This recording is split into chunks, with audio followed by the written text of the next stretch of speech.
बहुत सी बातें जीवन में ऐसी घटित हो जाती हैं जिनके संबंध में घटित होने के पश्चात जब हम विचार करते हैं तो समझ में आता है कि यह मेरे द्वारा किसी भी प्रकार से संभव नहीं था।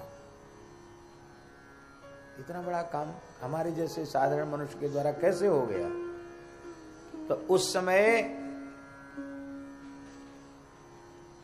यह नहीं सोचना चाहिए कि मैंने अपने श्रम, अपने पुरुषार्थ या अपने सुकृत से ये किया। गीता जी में भगवान क्या कह रहे हैं? अहंकार विमूढ़ात्मा कर्ताहमिति मन्यते।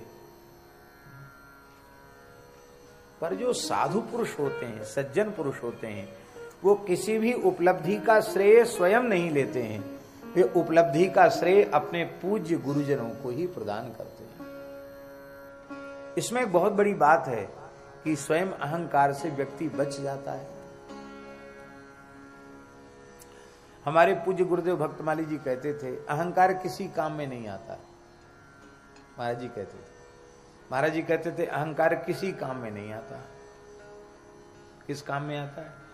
तो महाराज जी कहते जैसे बनी बनाई खीर में कोई मिट्टी का तेल डाल दे, केरोसिन डाल दे, तो क्या होगा खीर का? है? खीर खाने की तो बात दूर रही, खीर सूंघने के योग्य भी नहीं रह जाएगी। ऐसे ही मनुष्य के जीवन की जितनी उपलब्धियां हैं विशिष्ट, उनमें वो तो खीर के जैसी हैं और उनको मिट्टी के तेल जैसा अग्राह्य बना देता है अहंकार। इसलिए अहंकार कभी नहीं करना चाहिए। और अहंकार से बचने का साधन यही है कि हम निरंतर गुरु गोविंद की कृपा का अनुसंधान करें। हमने जो कुछ किया भगवान की कृपा से किया। और देखिए ये बात बिल्कुल सत्य है, हम जो कुछ कर रहे हैं वो भगवान के अनुग्रह से ही कर रहे हैं। उपनिषद में एक आख्यायिका है कि त्रिलोक विजय का अभिमान देवताओं को हो गया था, तो भगवान ने कृपा पूर्वक उसे नष्ट करना चाहा और एक विलक्षण तेजोमय यक्ष के रूप में भगवान प्रकट हो गए। और इंद्र को बड़ा कौतूहल हुआ कि है क्या चीज, इतनी विचित्र क्या है? तो सबसे पहले उन्होंने कहा भाई कौन पता लगाएगा इसका? अग्नि बोले हम लगाएंगे, क्योंकि अग्निम ईड़े पुरोहितम, ये तो पुरोहित हैं। सबसे पहला ऋग्वेद का मंत्र अग्नि शब्द से ही आरंभ होता, अग्निम ईड़े पुरोहितम देवस्य ऋत्विजम। तो ये जातवेदा हैं, अग्नि है, अग्नि महाराज ने। उन्होंने वही अहंकार वाली युक्ति की। उस तेजोमय परमात्मा ने पूछा कस्त्वम, तू कौन है? ये नहीं कहा कि महाराज जी आपका परिचय क्या, ये सब नहीं कहा। कस्त्वम, तू कौन है? तो वो तो बड़े अहंकार में गए थे अग्नि। उनको लगा कि हमारा बड़ा भारी अपमान हुआ। अग्नि बोले अरे तुम जानते नहीं हमको, जात वेदा, मैं अग्नि। गुरुजी जात वेदा शब्द का बड़ा सुंदर अर्थ महाभारत में लिखा है। महाभारत में लिखा है वेदास्त्वदर्थम जातावई जात वेदा ततो ह्यसि। बहुत ऊंची बात। वेदाह त्वदर्थम जाताह, वेद हे अग्नि आपके लिए ही वेदों का प्रादुर्भाव हुआ, वेदों का प्राकट्य आपके लिए। क्योंकि वेदों का जो प्रयोगात्मक स्वरूप है वो यज्ञ के द्वारा ही चरितार्थ होता है, और यज्ञ अग्नि है, अग्नि स्वरूप ही तो है यज्ञ। चाहे स्मार्त यज्ञ करो तो, और श्रौत यज्ञ करो जिसमें वषटकार का प्रयोग होता है वो श्रौत यज्ञ होता है, जिसमें स्वाहाकार का प्रयोग होता है वो स्मार्त यज्ञ होता है। श्रौत स्मार्त किसी भी यज्ञ में अग्नि स्थापन होता है। इसलिए वेदों का प्रादुर्भाव अग्नि के लिए। जात वेदास ततो यसी, वेदास त्वदर्थम जातावई जात वेदास ततो ह्यसि। आपके लिए वेदों का प्रादुर्भाव हुआ है अग्नि, आप जात वेदा हो। क्या कर सकते हो तुम? अरे बोले क्या नहीं कर सकते, हम सारे तीनों लोगों को जला के खाक कर सकते हैं। तो भगवान ने एक कथा आपको सुन रखी होगी आप लोगों ने। भगवान ने एक छोटा तिनका, सूखा तिनका सामने डाल दिया, बोले इसको तुम जला के दिखाओ। अग्नि ने अपनी संपूर्ण सामर्थ्य का प्रयोग किया, वो तिनके को जला नहीं सके, जलाने की बात क्या चले, गरम नहीं कर पाए उसको, कम से कम गरम तो कर देते। एकदम लज्जित होके अग्नि चले गए। वायु आए, कस्तम, तू कौन है? बोले मातरिस्वाह, मैं वायु मातरिस्वाह। अच्छा, क्या कर सकते? बोले बलवानों में मैं सबसे बलवान हूं, प्रचंड प्रभंजन हूं, सारी धरती को सूखे पत्ते के समान उलट सकता हूं, बड़े बड़े पहाड़ों को सूखे पत्तों के जैसे उड़ा सकता हूं, इतनी सामर्थ्य है मुझमें। अरे बोलिए धरती पहाड़ पीछे उड़ाइयो, ये तिनके को उड़ा के दिखाओ, तिनका नहीं उड़ा सकता।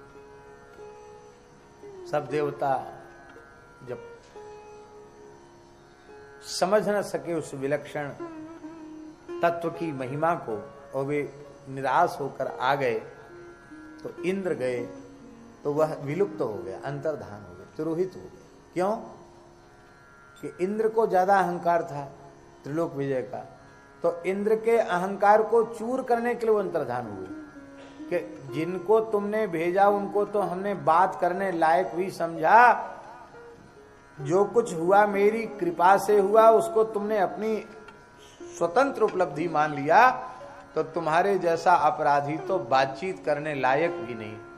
इंद्र को बड़ी लज्जा हुई कि अरे हमको उस विलक्षण तेजोमय महापुरुष ने संवाद के योग्य भी नहीं समझा। इंद्र को लज्जा हुई, आकाश में भगवती पराम्बा उमा भगवती प्रकट हुई और उन्होंने इंद्र को अहंकार शून्य होने की प्रेरणा प्रदान।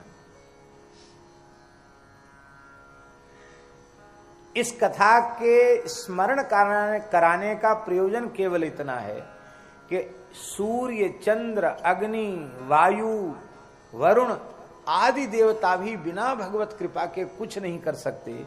तो हम तो अत्यंत सामान्य मनुष्य हैं, हमारे द्वारा जो कुछ किया गया वो भगवान के अनुग्रह से हुआ, गुरुजनों की कृपा से हुआ, संतों की कृपा से हुआ, भगवान की कृपा से हुआ। ऐसा यदि हम अपने आप में अनुभव कर लें तो अहंकार से उत्पन्न होने वाले जो प्रचंड दोष हैं उन दोषों से हम बच जाएंगे। सारे दोष अहम और मम से ही उत्पन्न होते हैं, और अहम और मम की जोड़ी है। अहम होगा तो मम होगा, मम होगा तो अहम होगा। और अहंकार ममकार से जब जीव बच जाता है तो मरने के बाद मुक्ति की आवश्यकता नहीं, जीते जी मुक्त हो जाता है, जीवन मुक्त हो जाता है। कितना बढ़िया हुआ है। वाल्मीकि रामायण में हनुमान जी कह रहे हैं रावण से, राम जी के बारे में, रावण जिसे तू मनुष्य कह रहा है वो राम जी कौन है?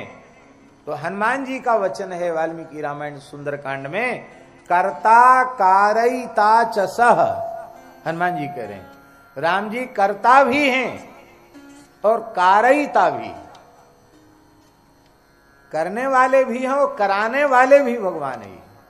तो हम व्यर्थ अहंकार अपने ऊपर लेते हैं कि हमने किया अथवा हमने कराया। किया भी भगवान का और कराया भी भगवान का, ऐसा अनुभव करना चाहिए। कर्ता कारयिता च सह, भगवान कर्ता।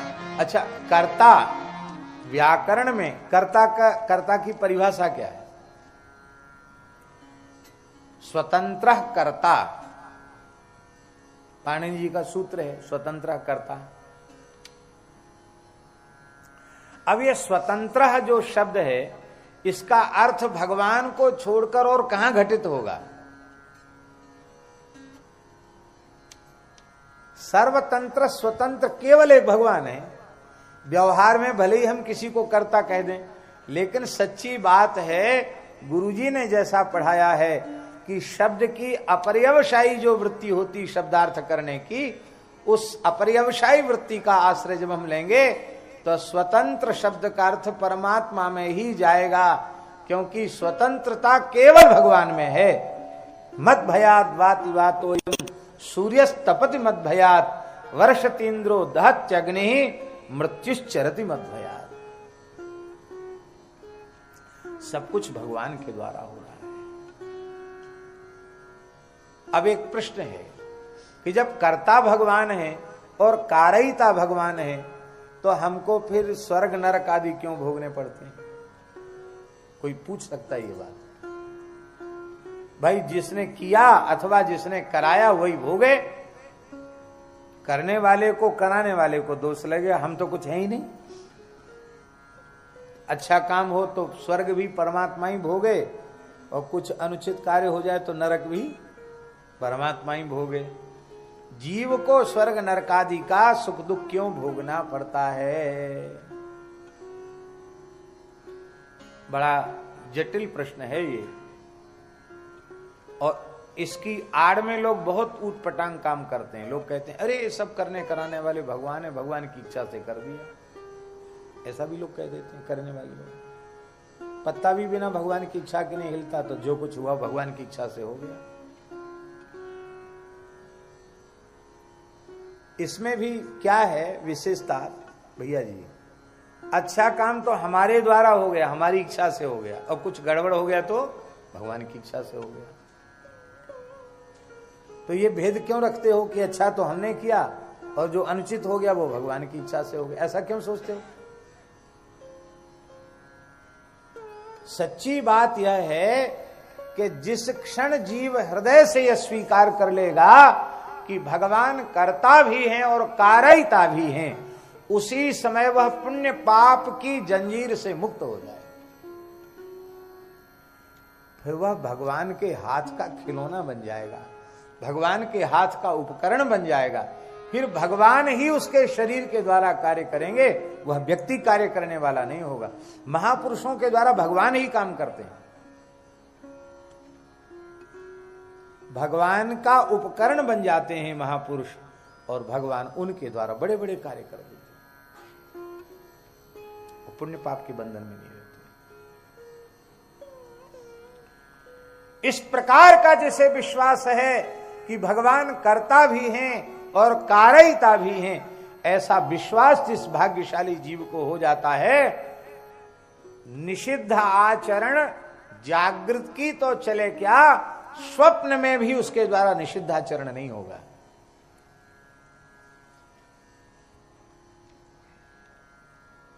ये पहचान है उसकी।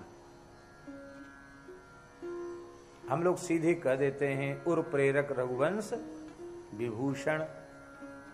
और महाराज जी बड़ी सुंदर बात कहते थे इस संबंध में, बहुत ध्यान देने योग्य बात है। महाराज जी कहते थे कि लोमस जी जैसे जो जीवन मुक्त महात्मा हैं, उनके हृदय में उर प्रेरक रघुवंश विभूषण हैं। अन्यथा पापी के अंतःकरण में निषिद्ध कर्म करने की प्रेरणा उसके पापमय संस्कार ही करते हैं, और पुण्यात्मा के भीतर पुण्य कर्म करने की प्रेरणा उसके पुण्य के संस्कार ही करते हैं। पर जो भगवान के भक्त पूर्ण ज्ञानी हैं, पूर्ण भक्त हैं, जो पुण्य पाप के बंधन से मुक्त हो चुके हैं, ऐसे महात्मा वे जो कुछ करते हैं वो भगवान की प्रेरणा से करते हैं। इसलिए उर प्रेरक रघुवंश विभूषण ये लोमस जी जैसे संतों के लिए है। और ये भी उन्हीं के लिए है। उमा दारु योषित की नाई, सबहि न चावत राम गुसाई। वो भी उन्हीं के लिए है जो भगवान के हाथ की कठपुतली बन गए हैं। भगवान के हाथ की कठपुतली नहीं बने तो तुमको जो तुम करोगे वही तुम्हें भोगना पड़ेगा। कबीरा तेरी झोपड़ी गलकटियन के पास, जो करेगा सो भरेगा